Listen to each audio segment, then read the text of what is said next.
One of the weirdest nicknames I've heard in fighting. There's people have some strange nicknames at times, but the Lemon Killer. What do you even make of that? What is that about? I don't even know what that means, but I'm gonna squeeze him like a lemon on the day we fight, and he's gonna pop. Only on SportsGrid.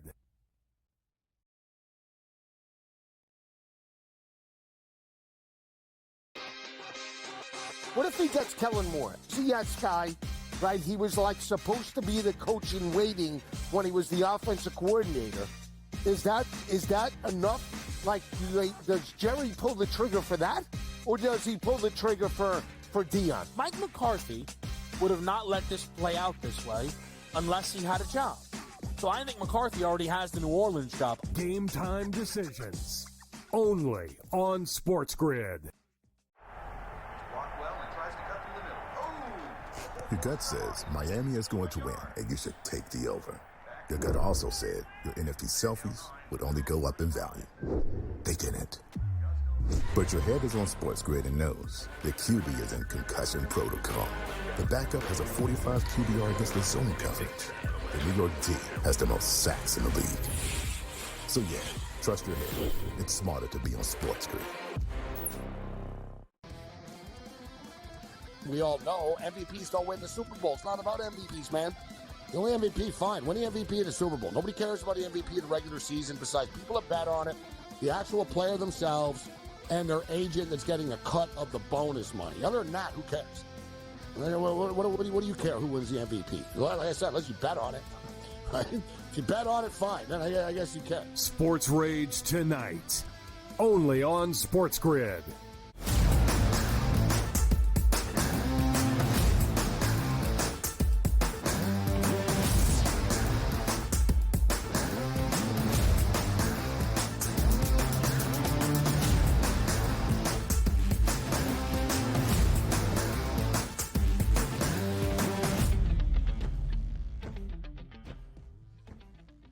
Hello and welcome to a Wednesday Live right here on the early line on SportsGrid and all across the SportsGrid network. That includes sportsgrid.com/watch, where you can find your favorite destination and consume everything all across the grid. He is Donnie Rightside. I am Ben Stevens. We are here together for the next 3 hours up until 11 a.m. Eastern Time. A Wednesday to look back on a big Tuesday night in hoops around the association, in college basketball as well. Always a marquee Tuesday evening within the SEC. And, of course, we will continue to set the stage for everything you need to know around the National Football League. Conference Championship Sunday is upcoming. And those big picture questions for both of our matchups that will decide our Super Bowl 59 contests in New Orleans. And, of course, the news and notes around the coaching carousel in the NFL as well. DRS, 3 hours together up until 11 a.m. Eastern. It is a big day, too, because you're looking at the NFL schedule as it flows this week. Monday, typically the players come in for treatment. Tuesday is usually a player's day off. Wednesday is the first time you're going to get a look at some of these players, whether it be walkthroughs, but you will get practice reports, key injury information on a few different players that we're going to want to see. So a lot of things we got to decipher, because I'm excited about Sunday. And it looks like last week you're worried about weather conditions, Ben. Just going to be cooler conditions, no precipitation, and light winds in both forecasts for Kansas City and Philadelphia. We should have a great week to have some fun with these two ball games. It is a really big Wednesday afternoon on the practice turf in all four spots. How is the knee of Jalen Hurts? What about that shoulder of the cornerback Quinyon Mitchell? The Commanders seem relatively healthy, as do the Chiefs. A couple of defensive injuries for Buffalo to keep an eye on as well. Tuesday night in the sports landscape, though, DRS, the induction of the 2025 Baseball Hall of Fame class to make their way into Cooperstown. 3 guys doing exactly that. Ichiro Suzuki, CC Sabathia, and Billy Wagner. Ichiro, 1 vote shy of being a unanimous selection to Cooperstown. CC Sabathia, a first ballot Hall of Famer, and on his 10th and final year on the docket, Billy Wagner finally clears to become a Hall of Famer in living baseball lore. And kudos to baseball, because in the middle of the winter, which is not baseball season, it is football season, it is basketball season, we have the Hall of Fame class, which, shout out to the Hall of Fame class, it's a pretty solid one. But when I have no idea they're even voting on this or when it's actually coming out until it hits my timeline, that's a pretty bad deal by baseball. But that's just what they do. MVP awards given out in the winter where nobody cares anymore, as opposed to immediately when the season ends. It's just what it is. But if you look at the three players, Ichiro, absolutely fantastic, super duper. He could have been a Hall of Famer, obviously, in his previous, in Asia when he was playing baseball there, as opposed to Major League Baseball. No doubts there. CC Sabathia, one of my favorite baseball players in history. That guy would have taken the baseball every night if you allowed him to do that. And Billy Wagner, that guy that just threw 100 miles an hour and was dominant. I have no issues outside of, if it takes you 10 years to get into the Hall of Fame, are you really a Hall of Famer? He got voted in, so he is. Well, baseball writers, DRS, are flat out jerks. Reveal yourself. Yeah. The one person who deemed that Ichiro was not worthy of the Baseball Hall of Fame. If you want to stand on business, make sure you do not do it anonymously to keep somebody from being a unanimous selection to the Baseball Hall of Fame. Mariano Rivera remains the only unanimous selection, which is also kind of crazy, ever into Cooperstown. Now let's get to things that really do matter around the NFL. There was some chatter. Kevin O'Connell entering the final year of his contract in Minneapolis. What exactly was his status with the Vikings? Could he be traded for any curious or inquiring teams around the NFL? The Vikings say no. A multi-year extension for Kevin O'Connell to remain Minnesota's head coach for a long time coming. And that's what should happen here. I never understood the trade rumors that were coming up. Like, in what sport do we do this? Like, if you have a vet, like Patrick Mahomes, like, oh, he's going to play. I wonder if they trade him in the offseason. Like, I never understood where you have a young head coach and there's trade rumors out there. It never made sense to me. He was always going to be the coach of the Minnesota Vikings, and rightfully so. Bright, young, up-and-coming guy. Just needs to settle on that quarterback. Maybe they got it in J.J. McCarthy, but I always thought that was pretty ridiculous. Like, hey, maybe they'll trade him in the offseason. It doesn't make any sense to me. So he's back with Minnesota where he should be. Absolutely so. DRS, other coaching news around the National Football League. Not necessarily any of the head coaching vacancies getting filled yesterday. Looking at you, New York Jets and Aaron Glenn. But Josh McDaniels returns to New England as the offensive coordinator. He'll get the opportunity to work with a young second-year player in Drake May, reunites with Mike Vrabel, who he used to coach with in New England, and of course, Coach for Win Vrabel was winning Super Bowls with the Patriots as a linebacker. Former head coach, most recently of the Las Vegas Raiders, is back as the OC in Foxborough, where he has spent 13 seasons previously. Get the band back together. Hey, Vrabel was a good player for the Patriots. Let's make him the head coach. Hey, we won Super Bowls with McDaniels. Now let's bring him back as the offensive coordinator. And I can't hate the decision here because he's a tried and true offensive coordinator. It's apparent they like him. He still has that edge to him here coming back to New England. It's not bad. The only thing I do worry about now is we have a McDaniels and a McDaniel in the same division. That's going to catch me up again, man. I thought we were done with that. Didn't have to worry about it. Now I'm going to have to worry about the pronunciations throughout the rest of the next football season in the same division. That's what I'm worried about, not the actual guy going to coach the Patriots. Mike McDaniel, Mike McDonald, Josh McDaniel, so much for DRS to iron through. Elsewhere in the NBA, what's happening out in the desert? The Suns acquire 3 first-round picks that maybe they can use in a blockbuster trade deal to acquire a disgruntled star from South Beach? Do you think that's what's happening? The Suns bolstering some future first-round selections, DRS, maybe to make a run at Jimmy Butler. Yeah, a couple first-round selections for a first-round exit in the playoffs. Makes sense to me. Blow up your entire payroll and scheduling till 2031 to get a disgruntled Jimmy Butler, when if you were really a shrewd owner, you'd say, Jimmy doesn't want to play for you. He's going to sabotage your season, and you want more out of me when nobody in the NBA is touching Jimmy Butler? Fantastic. We'll give you 3 more first-round picks. Thank you for taking this anchor on my basketball team. Now that's going to be in the desert. Stop it. Madness.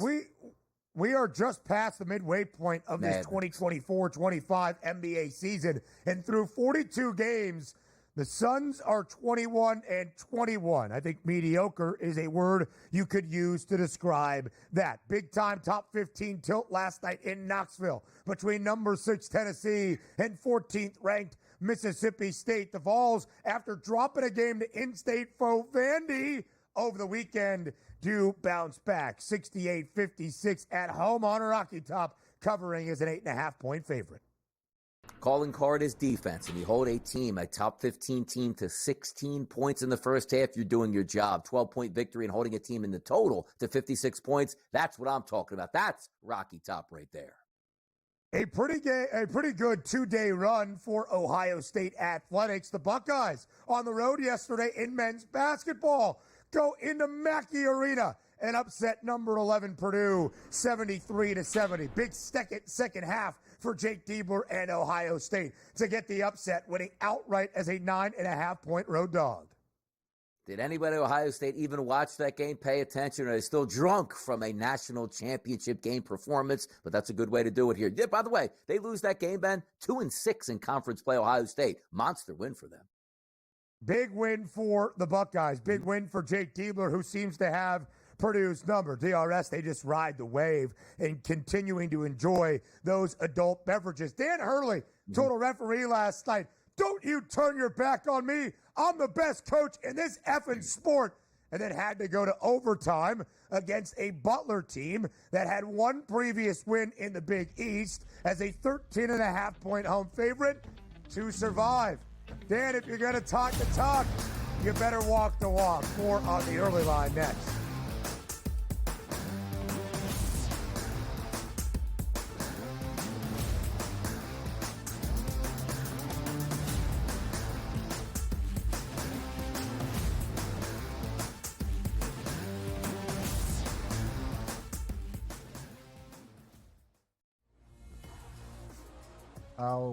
One of the weirdest nicknames I've heard in fighting. You know, there's people have some strange nicknames at times, but the Lemon Killer. What do you even make of that? What is that about?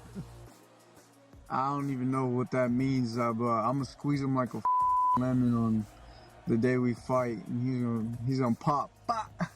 Only on SportsGrid.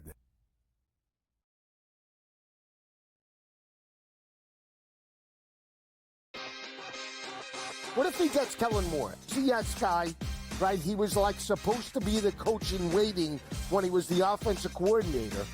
Is that enough? Like, does Jerry pull the trigger for that? Or does he pull the trigger for Dion? Mike McCarthy would have not let this play out this way unless he had a job. So I think McCarthy already has the New Orleans job. Game time decisions. Only on SportsGrid. Your gut says Miami is going to win, and you should take the over. Your gut also said your NFT selfies would only go up in value. They didn't. But your head is on SportsGrid and knows the QB is in concussion protocol. The backup has a 45 QBR against the zone coverage. The New York D has the most sacks in the league. So yeah, trust your head. It's smarter to be on SportsGrid. We all know MVPs don't win the Super Bowl. It's not about MVPs, man. The only MVP, fine. Win the MVP of the Super Bowl. Nobody cares about the MVP of the regular season besides people that bet on it, the actual player themselves, and their agent that's getting a cut of the bonus money. Other than that, who cares? What do you care who wins the MVP? Like I said, unless you bet on it. Right? If you bet on it, fine. Then I guess you can. Sports Rage tonight. Only on SportsGrid.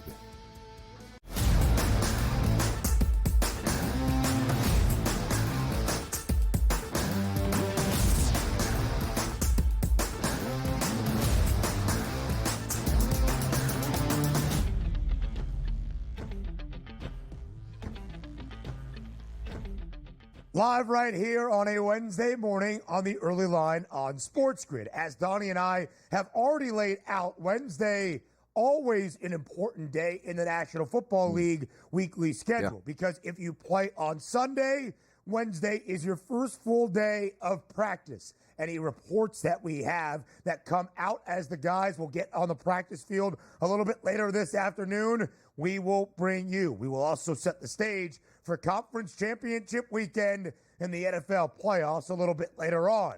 But until we get there, DRS, the news and the notes around the National Football League for those teams focusing already in the offseason on the future of their franchises. That includes a 14-win football team that made the postseason but came up short during Wild Card Weekend. But I still think you could say a hopeful future ahead in the Twin Cities that now will include, for a very long time, secured Kevin O'Connell as the Vikings head coach. A multi-year blockbuster type in terms of finances, although the terms have not been released as of yet. Extension for Kevin O'Connell to keep in the Vikings head coach for a long time to come. Absolutely. It's the only thing that made sense. Like, the one precious thing in the NFL is a young, innovative offensive mind, and he's your coach. You don't want to lose him here. If he's your offensive coordinator, unless you make him head coach, you're going to lose him. But I never understood the talk during the season, and I'm assuming it was his agent jockeying for maybe more money in the offseason, where he was strumming up like there's a hot market. But does anybody knows, like, let's just say the Minnesota Vikings, like, you know what? We're going to part ways with our coach here. He would be snapped up in an absolute millisecond to go to another team and be their head coach at blockbuster money. It never made any sense. And again, as I equate it to like the professional players, like, nobody during this season is looking at Josh Allen going like, you know what?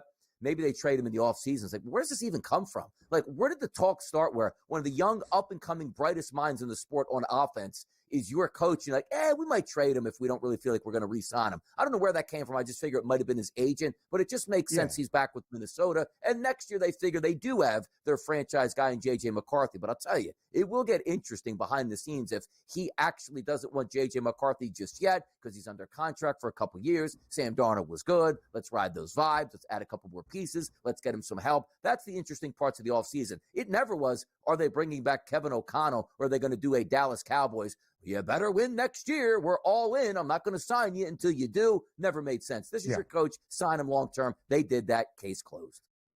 This is your coach that has seen success with a couple of different quarterbacks, Kirk Cousins, now Sam Darnold. And DRS, because of how Sam Darnold performed for 16 weeks, we almost forget that this was never the plan in place. Sam Darnold, in the way that he struggled in the most important games of the year for the Vikings, almost did Minnesota a solid, not having to make that front office make a tough decision this year and pay Sam Darnold and address a quarterback question. It is now J.J. McCarthy's show, because let's not mince words. When you draft McCarthy in the top 10, 10th overall in 2024, you believe he is your quarterback of the future. You believe he is the face of your franchise. Now, I still have questions about J.J. McCarthy's overall production and what it will look like in the National Football League, because he did not have to do all that much with Michigan, despite the resounding success. 27-1, straight up record, best win percentage of a starting quarterback in college football, minimum of 25 starts that we had seen in a half century in that sport. I'm still not necessarily sold that J.J. McCarthy is going to light the world on fire in his first year in the National Football League, but I do trust that if there was an offensive coach and an offensive system that can get the best out of him, it would be under Kevin O'Connell, with Justin Jefferson, with Jordan Addison, with TJ Hawkinson, with Aaron Jones, or whoever is there in the backfield in Minnesota. So I do believe the setting is ripe for the Vikings to build off this year and continue to see success in the NFC North. Exactly. And even though J.J. McCarthy, Ben, didn't play this football season, he's still in the room every day, breaking down film. It's the same game plan for next year. It's the same playbook here. You don't want to have to restart that again. And what are we going to do? Trade him and then hire Aaron Glenn, a defensive coordinator, to be your new head coach at this point? It makes sense for the stability of the franchise. He's 39 years old. If he's a good coach, maybe when he's 59 years old, he'll still be in Minnesota with multiple Super Bowl championships, maybe on a path like, let's just say, Andy Reid, if you get lucky. But everybody likes this guy. You see the offensive output, and this was a team in Minnesota that were like, ooh, rookie quarterback this year, I wonder how they do. The minute that the rookie quarterback goes down, like, Sam Darnold, we'll see what we get. Do you see what they got? A lot of wins here. In the biggest moment, did it prove that fruit that you wanted to for a victory? No, it didn't. but you can't look at the season and say, like, boy, that was really bad. Like, it wasn't an ace in the hole to start the season, and it looked like you might be the best team in football for a stretch there. It didn't work out in your favor. He's a good coach. Nobody's looking at the head coach and saying, like, man, that's the reason why they lost the playoff game at the end. No, they're not. Sam Darnold, who was a backup quarterback reclamation project, got you that many wins. That's saying, you know what? That's a good coach. How about that? It will be interesting to see what the Vikings' preseason win total is for 2025. It was 7.5 this past year. They nearly doubled that number. What will it be with a first-year quarterback, although technically not designated a rookie? Donnie, there were some reports yesterday, as I'm sure you guys broke down throughout your 3 hours on TEL, that Aaron Glenn, with an in-person interview and visit to Florham Park, New York, the Jets facility, was going to try to be locked in said facility and not allowed to leave unless he was the head coach of the New York Jets. Well, a report from Fox's Jordan Schultz that Aaron Glenn did indeed fly back to Detroit, but the job, being the Jets' new head coach, is, quote, his if he wants it. What do you make of Aaron Glenn leaving New York, the greater tri-state area, and do you think he will be back as the new head coach of Gang Green? The Jets are a clown show. That's what I get out of it. Not because he wasn't hired on the spot, because Aaron Glenn, who, let's be honest, had an underwhelming defense in his time frame in Detroit, went to your building, did an interview, you gave him a decent amount of money and said, please be our coach, and he goes, let me fly back on thinking on it. So if you're the Jets, you got to think to yourself, like, we're getting basically hung out to dry by an average defensive coordinator. Trust me, I like the guy. I think he's going to be a good head coach. But this isn't Ben Johnson saying, let's mull this over. This is a coordinator that's thinking on whether or not he wants to take your head coaching job. That's crazy. We'll talk about those Lions coordinators up next.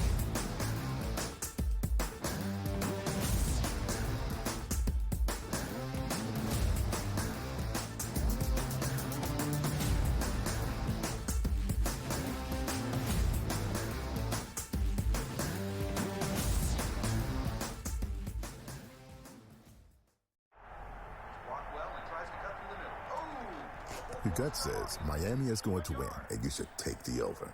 Your gut also said your NFT selfies would only go up in value. They didn't. But your head is on SportsGrid and knows the QB is in concussion protocol. The backup has a 45 QBR against the zone coverage. The New York D has the most sacks in the league. So yeah, trust your head. It's smarter to be on SportsGrid.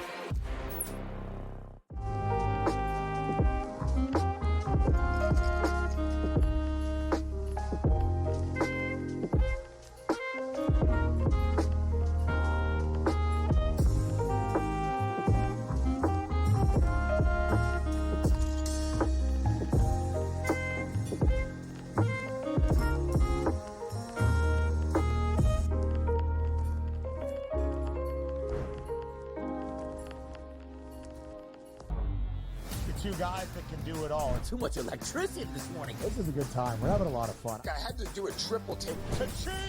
Why? Because of parity. I didn't mean to offend. Yeah, it's not going to happen. Load management is a dirty word. Let him rip. You know what?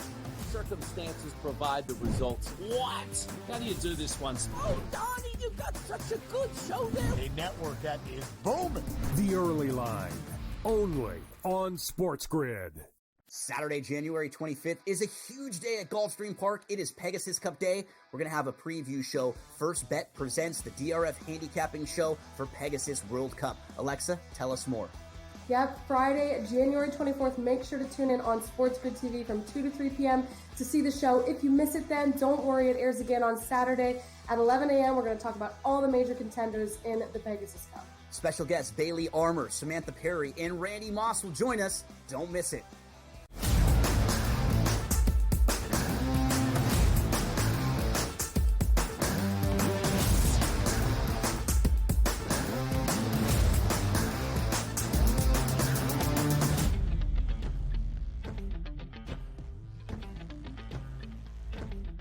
Around the coaching carousel in the NFL we go. We had reports early yesterday that Aaron Glenn Detroit's defensive coordinator, as of now, was interviewing in person in Florham Park with the Jets organization. And they were going to try to keep him there, to sign him on the spot as the Jets' new head coach. Instead, Aaron Glenn flies back to Detroit. So, Donnie, what do you make of it? You said it's on the Jets, but ultimately, will Aaron Glenn be the next head coach in New York?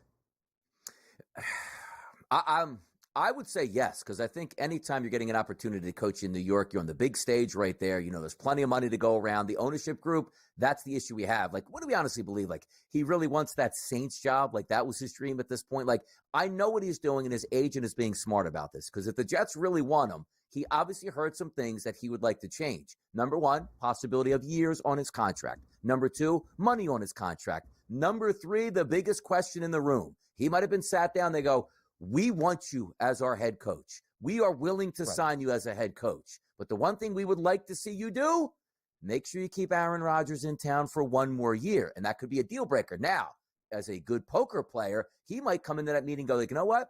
I can make Aaron Rodgers work. I'm not going to tell him that, because if X amount of years and dollars make sense, I fly back to Detroit and I say, if you really want me to keep Aaron Rodgers, here's the stakes and here's what I need. They will make amends and you'll make more money. So maybe it's his agent doing the smart thing, but I take this away. Yeah. This isn't Bill Belichick, right? And I understand Bill Belichick didn't get a job in the last coaching cycle or this coaching cycle and went back to college. But you don't walk into there and say, here's my rings. You want to win, give me what I need, keys to the castle. And some organizations will do that. He doesn't have that. He's a first-time head coach that's looking to get a job, and he's holding all the cards. Why? Because the Jets are such a fundamentally bad franchise that he can do that without any resume for being a head coach. That's what I find this dichotomy so interesting, where it's like the Jets are probably giving him good years, good money, and he's like, I don't even know if this is the right spot for me. And it's not like you're saying I have 9 head coaching positions that all offer me big money, like you're the big-time free agent out there. That's what I think is interesting. Yeah. This is more on the Jets than Aaron Glenn, by far, for me.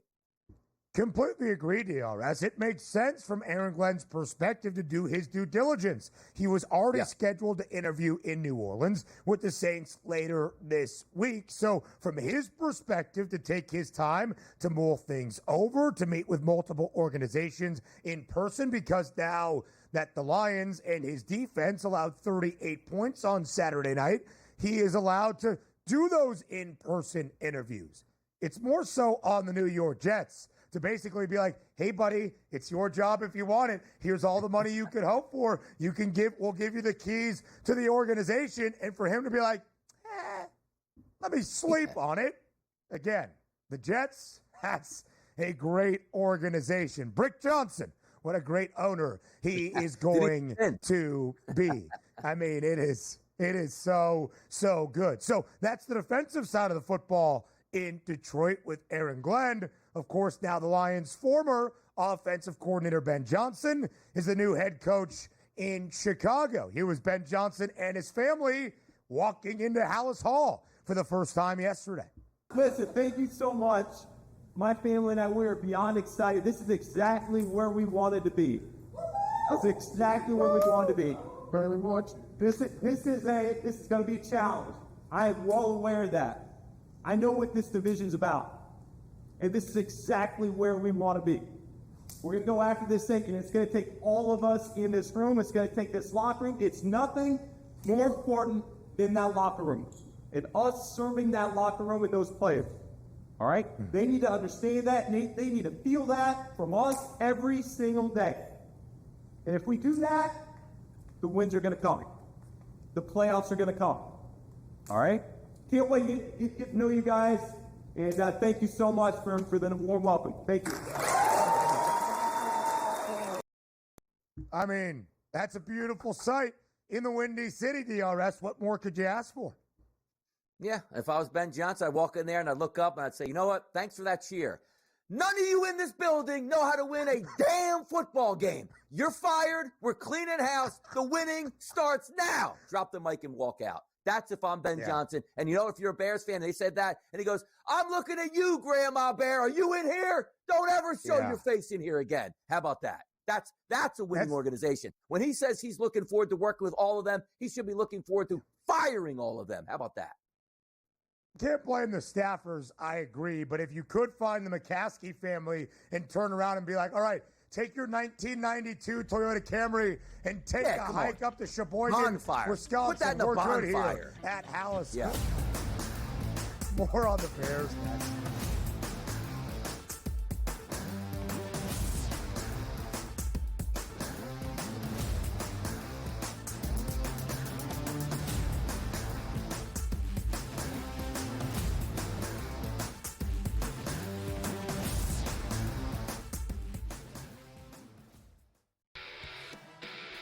You know, they have a lot of hopes, and they thought last year they were turning the corner.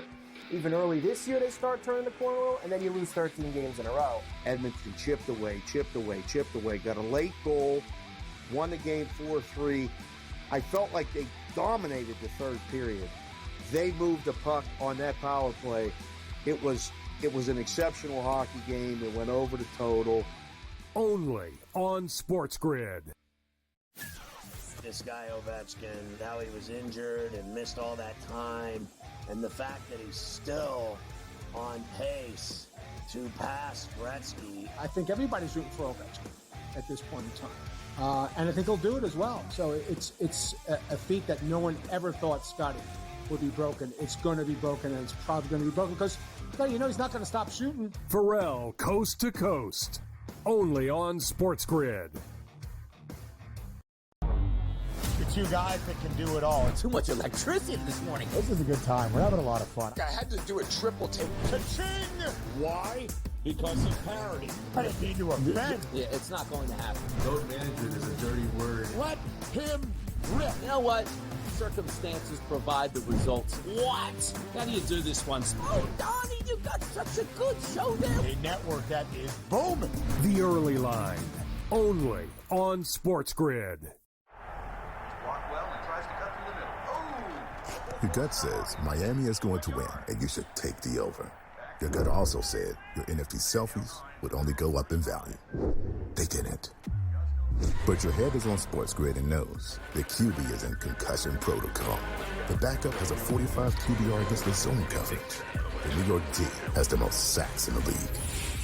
So yeah, trust your head. It's smarter to be on SportsGrid.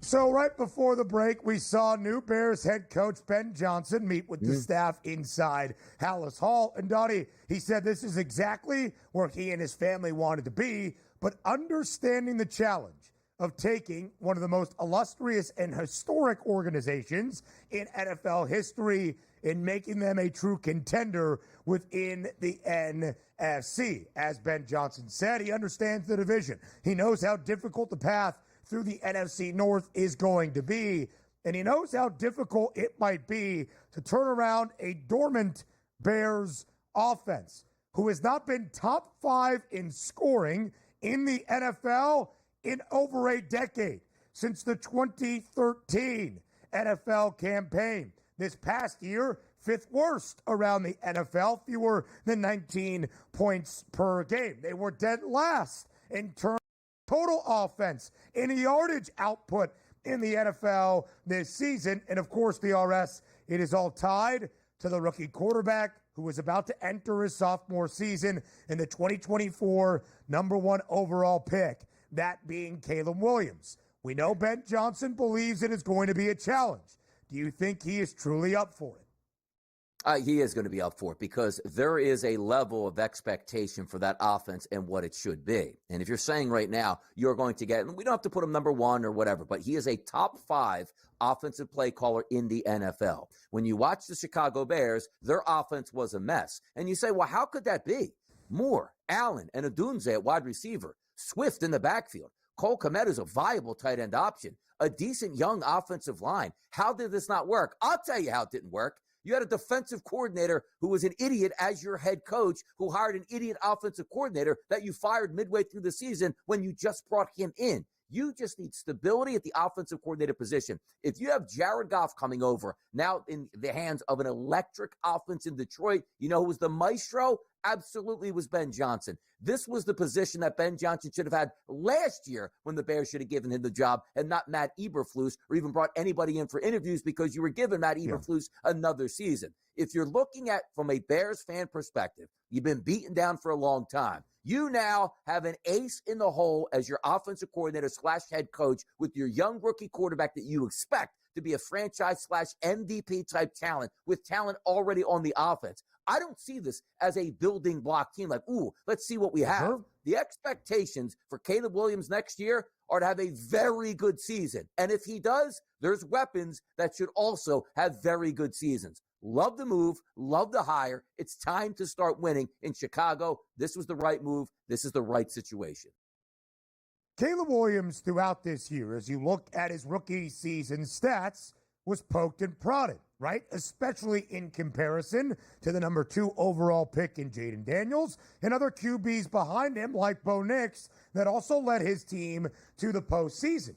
But really, when you stare at those numbers, it wasn't all that bad for Caleb Williams. A great touchdown to interception ratio, more than 3,500 passing yards. Donnie, his preseason season-long passing yards prop was 3,400 and a hook. We joked that if he even flirted with that number, he would have a top 5 passing yard season in the history of this Bears franchise. 3,541. Caleb Williams threw for the 5th most passing yards in a single season ever for a Chicago quarterback. Nobody has thrown for more than 3,850 passing yards. Jared Goff, each of the past 3 seasons in Detroit, threw for at least 4,400 passing yards. The Bears have never had a 4,000-yard passer. That could be the first thing that Ben Johnson and Caleb Williams in tandem accomplish in 2025. They need to bolster up the offensive line. They will certainly look to do so in the NFL draft and with over $80 million in cap space once again this offseason. Caleb Williams under far too much pressure, duress, and sacked far too many times throughout his rookie season. That is number one. But I think what Donnie said right there is, hey, first-year head coach, second-year quarterback who struggled at times throughout his rookie season. Win total last year was probably 5.5, maybe 6.5, 7.5 for a better year in Chicago. No, sir. The win total entering this year was 8.5, and the over had the juice. The Bears roster everywhere else talented enough, Donnie, that people thought Chicago could make a playoff run. That will be the expectation entering 2025, even with a rookie head coach in Ben Johnson. Exactly, but it looks like he is the quarterback whisperer. Did you see that offense in Detroit? Like, if you had to pick out one offense in the NFL that you could just take with you anywhere, it would have been Detroit. Dominant on the ground, dominant in the air, innovative play calling, ultra aggressive. This is what you look forward to. And you're not coming to a situation where, of course, it's not as good as the pieces that you have in totality in Detroit, but you got some pretty good damn pieces all over the place. Yeah. Everything matches up. You have to go into the draft. Oh, we definitely need a tight end at this point. Oh, we really should look wide receiver. Oh, we don't have anybody in the backfield here. You have all those already there with some good draft capital. And as you said, a ton of money to spend. This team will improve in the offseason. And the biggest improvement already coming from, you got one of the elite play callers in the NFL. You know when a quarterback sits back and looks at that and says, you know what, play calls are coming. I hope this works here. When you have an offensive coordinator that is dialing up absolute routes, like forget my first, second, or third read. Everybody is open every play. That's what it felt like in Detroit. And I think you're going to get a taste of that right off the bat in Chicago. I know Caleb Williams is thrilled. I know that Bears offensive line needs to be better. Again, head coach in place, building out the staff. We know Dennis Allen more than likely going to be that defensive coordinator in the Windy City. You need to make sure the pieces are in place. A hopeful offseason ahead once again in Chicago. Josh McDaniels, longtime offensive coordinator in New England, 13 years prior to be exact. We'll make it year number 14 in Foxborough in 2025, working under a former colleague and a former player in Mike Vrabel in New England. Yeah, and by the way, you look up there and you say to yourself, okay, how does this work out again? Well, what do you mean? How does it work out? Again is the key word. It's worked out before. He's a competent coach here that's been a head coach. Maybe doesn't relate all that great to the players when he's the head guy in the room, but as an offensive coordinator, you can't go back and say, boy, this guy's failed here. No, he's a very successful offensive coordinator. Yes, he's had Tom Brady at most of those stops there with New England, but I don't look at this move. Sometimes look at moves and be like, boy, that's a head scratcher. Vrabel as your head coach isn't a head scratcher there. McDaniels as your offensive coordinator is not a head scratcher here. He knows how to deal with quarterbacks. You have a young quarterback you think's your franchise guy. This is a steady influence in the room that looks like now finally is back to being a stable organization with all the input that you're going to get from guys that have won just about everywhere they've been. So there you go. I like it. Vrabel just named the new DC in New England as well. Terrell Williams, who was the Lions' defensive line coach this past season, worked under Vrabel during their time together in Tennessee. Brian Schottenheimer, this year's Dallas offensive coordinator under Mike McCarthy, interviewed for the Cowboys head coaching job yesterday. Cool. Yeah, real cool, which means that Kellen Moore is going to be the head coach of the Dallas Cowboys, which is upsetting me. He should be focused on the Eagles season. Maybe he's not. So if we have to put like odds on it, doesn't it feel like it's going to be a chance at Deion Sanders being the coach, or it's going to be Kellen Moore? Because it looks like the Dallas Cowboys aren't that interested in bringing a lot of people, giving a lot of interviews. It feels like they've already made their mind up at this point because no way Brian Schottenheimer is getting that job. Can't be. I think it's Kellen Moore. I think it always has been Kellen Moore. I believe Deion Sanders was a flashy name to make the Cowboys seem like they were still America's team. I think it's Kellen Moore. Do you think Brian Schottenheimer walked into that interview yesterday and said, hey, I actually have a legitimate shot of being the head coach? Or do you think he understood what was really going down? Nah, here's what happened. He got in the meeting. He's like, look, I know I'm not the head coach, but boy, oh boy, I could be your tight end coach. I could be your quarterback coach. I can sit under the offensive coordinator here at this position. I can cut up film here. I can go to the weight room. I can do whatever you want, Jerry. That's what it did. Yeah, exactly. Yeah. In name only. Yeah. Like, let me hold on. Coordinator. Yeah. You do that again where you don't even call plays again. I can be that guy. For sure. The Saints, by the way, postponing multiple interviews because of so much snow in the South this week. Ron Torbert, Super Bowl 59 referee as well. College basketball scores next.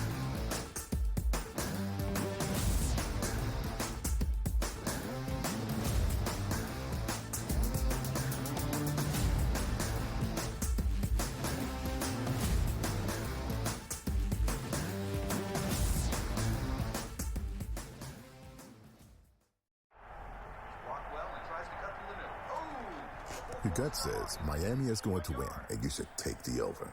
Your gut also said your NFT selfies would only go up in value. They didn't. But your head is on SportsGrid and knows the QB is in concussion protocol. The backup has a 45 QBR against the zone coverage. The New York D has the most sacks in the league. So yeah, trust your head. It's smarter to be on SportsGrid. He did nothing for 5 weeks. So he's becoming his brother. So I don't want to hear about how great TJ Watt is with his 0 playoff wins. And he's the first guy to admit it. He comes right out and says, I've never won a playoff game. I don't matter. All right, at least we all know who the best player on the team is. It's George Pickens. If you don't believe that, well, then screw you too. Pharrell, Coast to Coast. Only on SportsGrid. The Bostonian versus the Book. Real momentum on Deion Sanders becoming the head coach of the Dallas Cowboys. I heard that this morning. And Dallas is interested in the idea. Deion is interested in the idea, and there is equal interest in moving up to get Shedeur Sanders to be the quarterback for the Dallas Cowboys under Deion. Be a hell of a reality show. The Bostonian versus the Book. We all know MVPs don't win the Super Bowl. It's not about MVPs, man. The only MVP, fine. Win the MVP in the Super Bowl. Nobody cares about the MVP in the regular season besides people that bet on it, the actual player themselves, and their agent that's getting a cut of the bonus money. Other than that, who cares? What do you care who wins the MVP? Like I said, unless you bet on it. Right? If you bet on it, fine. Then I guess you can. Sports Rage tonight. Only on SportsGrid.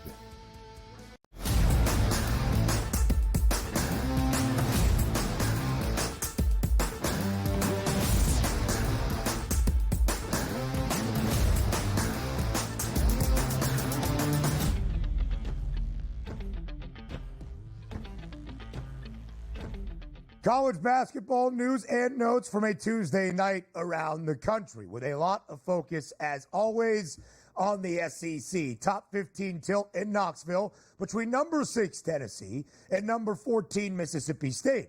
That 6 next to the Volunteers name, DRS, is interesting because a couple of weeks ago, Tennessee was the number 1 team in the land and the last remaining undefeated team at the D1 level. After a 14-0 start, Tennessee entered this week dropping 2 of its last 4 games, including over the weekend against Vanderbilt in a game they were a 5.5-point favorite. So how would the Vols respond? Same question for the Bulldogs of Mississippi State, who oftentimes on the defensive side of the floor under head coach Chris Jans, known for being incredibly stingy. But they had allowed at least 80 points in 3 straight.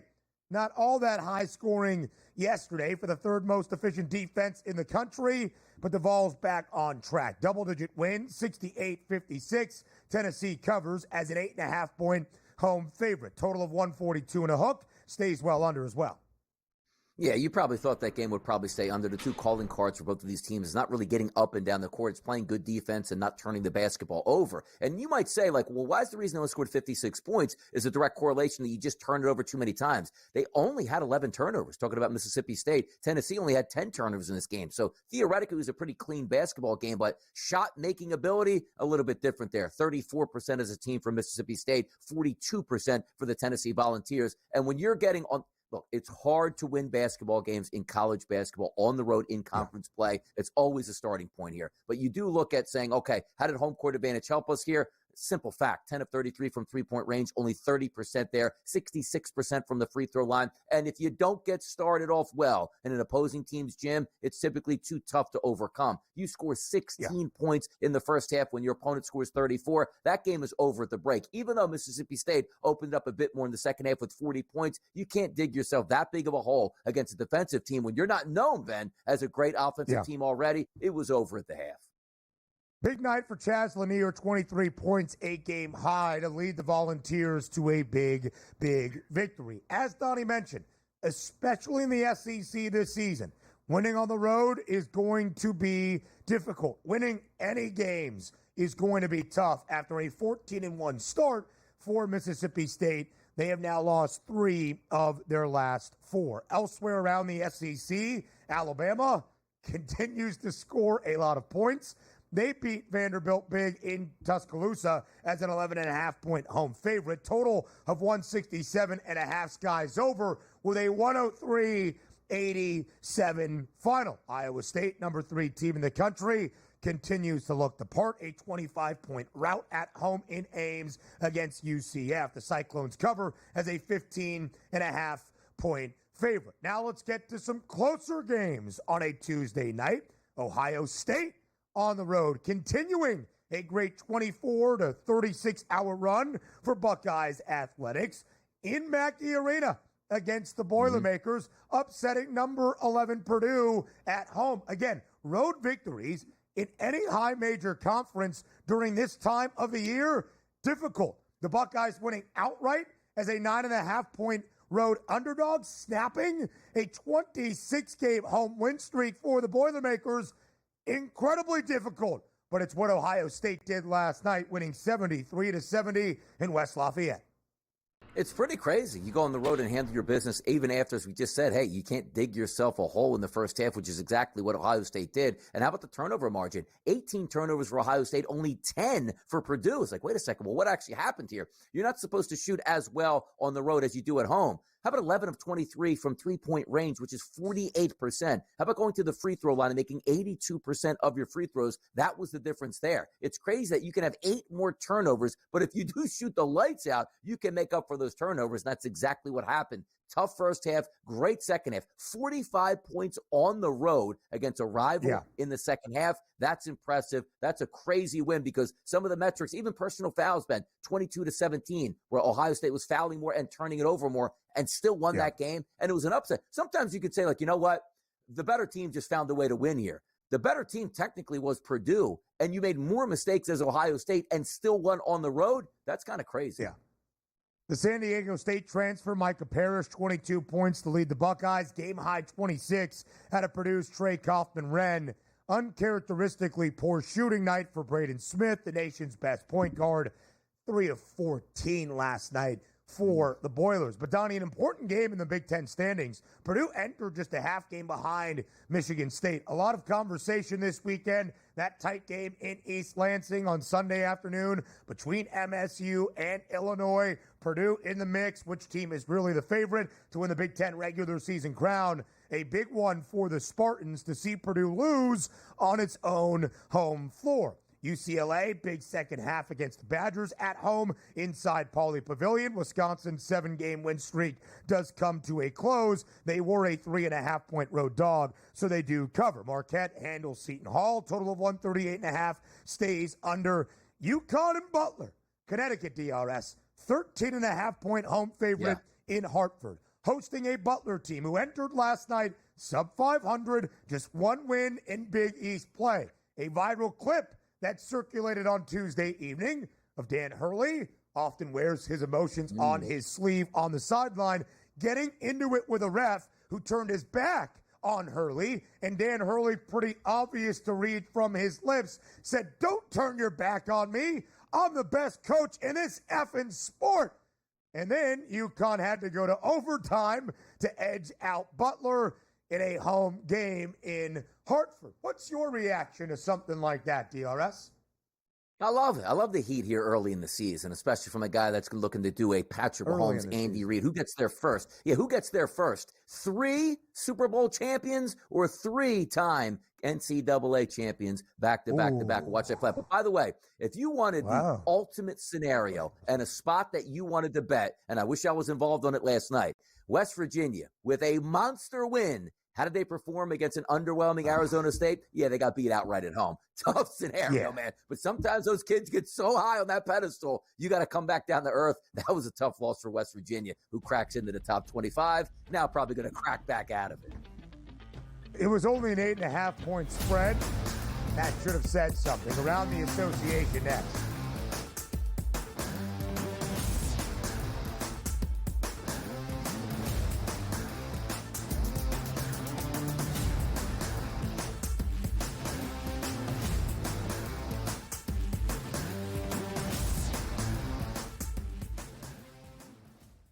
Saturday, January 25th is a huge day at Gulfstream Park. It is Pegasus Cup Day. We're going to have a preview show. First Bet presents the DRF handicapping show for Pegasus World Cup. Alexa, tell us more.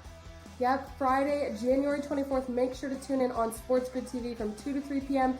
to see the show. If you miss it then, don't worry. It airs again on Saturday at 11 a.m. We're going to talk about all the major contenders in the Pegasus Cup. Special guests Bailey Armour, Samantha Perry, and Randy Moss will join us. Don't miss it.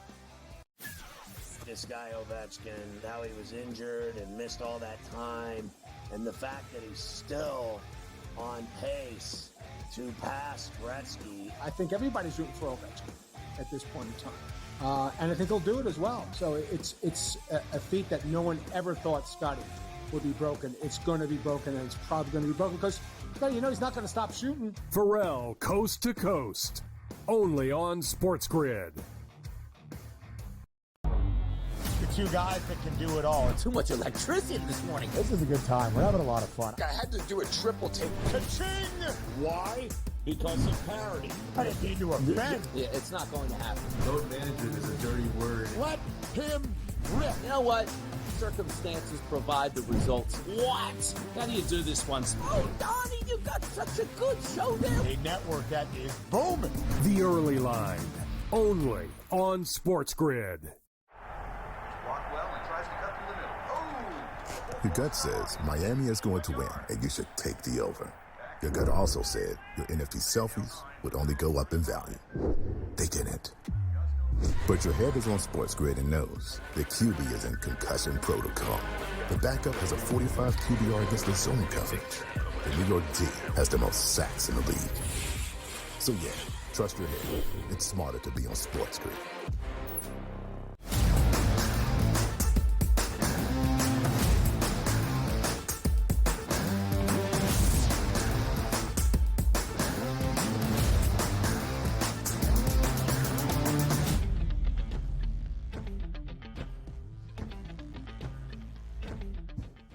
A 5-game slate around the NBA on a Tuesday night, but what happened in a trade might be even more intriguing. The Phoenix Suns sending a highly valuable 2031 unprotected first-round selection to the Utah Jazz. In return, and I love this wording by our guy Shams Charania, now of ESPN, the Suns are acquiring the least favorable firsts in 2025 of Cleveland, Minnesota, 2027, Cleveland, Minnesota, Utah, and 2029, those three organizations same as well. The least favorable first. Donnie, it's not so much about positioning themselves to have a better draft outlook in the years to come. It's so, as we all can read between the tea leaves, the Phoenix Suns, I guess, can bolster up even more to take 3 said first-round picks and send them to South Florida to try to make that trade package even sweeter to acquire Jimmy Butler. At least that's what it would seem to be with that deal yesterday made by the Suns and the Jazz.